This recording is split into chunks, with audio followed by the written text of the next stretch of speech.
Everything okay? How was Daisy when you dropped her at school? Kiss, kiss. He replied immediately, She was fine, don't worry. Have a fantastic first day, you're going to be brilliant. Love you, kiss, kiss. The train shuddered to a halt at the next station. The doors opened and more people tried to cram on. For a moment, Sophie fantasized about getting off, going home. But she immediately told herself to stop being ridiculous. This was what she'd wanted since she was a little girl. She allowed the excitement to take over again and found herself beaming at the man who smelled of curry, the woman with the pointy elbows. They averted their eyes, clearly thinking she was crazy, but so what? She didn't care.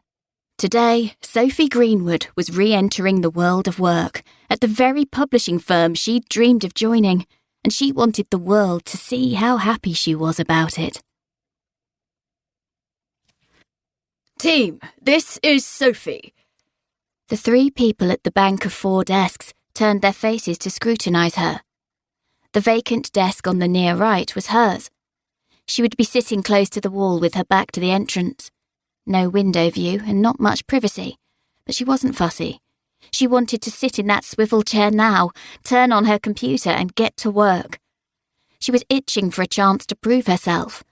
But first, she had to meet the people she would be managing and spending the majority of her waking hours with from now on. What would they be like? Friendly, helpful, good at their jobs?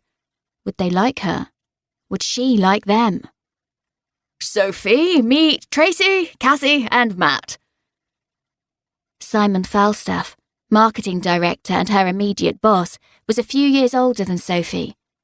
He was obviously intelligent. In fact, he reminded Sophie of a mad professor, with his crooked gold-framed glasses and his mousy brown hair which stuck up in a tuft at the back of his head. Simon had conducted her interview and offered her the job on the spot, telling her he would just need human resources to check her references and rubber stamp her appointment, before going on to tell her about himself. He was part of a new wave within publishing. Science graduates who liked books, as opposed to the humanities graduates who had dominated the profession for years. This is Tracy Walsh, he said, gesturing towards a skinny brunette with a bob a shade lighter than Sophie's chestnut hair. Sophie guessed she was in her late 30s and felt herself being appraised back as the other woman's eyes scanned her from boot to crown. Tracy's been with us for, how long is it? Forever. 10 years this September. How time has flown. Tracy looks after our social media, Simon went on. So I'm allowed to spend all day on Facebook. I'm Cassandra Saeed, said the younger woman who sat beside Tracy, whose eyes had already returned to her screen, fingers fluttering across her keyboard. Cassandra was strikingly pretty, with huge dark eyes and caramel skin. She stood and shook Sophie's hand with a feathery grip. But call me Cassie. I've been so looking forward to you starting, since what happened. Simon cut her off. And this is Matt Hearns, your senior marketing executive. Matt was a black man in perhaps his late 20s, with a pleasant open face and a tight shirt that showed off his muscles. He had a puppyish quality, his eyes shining with a keenness to please. He grinned at her, accentuating his dimples. "Welcome to the madhouse," he said. "Come on, let me show you the rest of the office."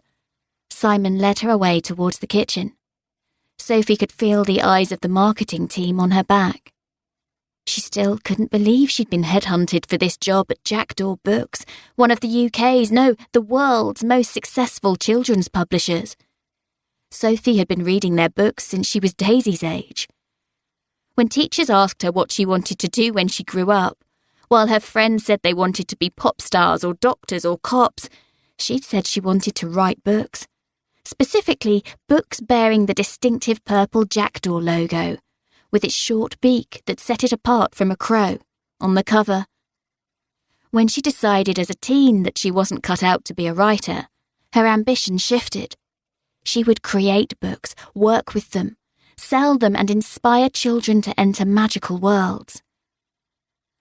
By the time she left university, though, she knew she could never work at Jackdaw. It was tainted.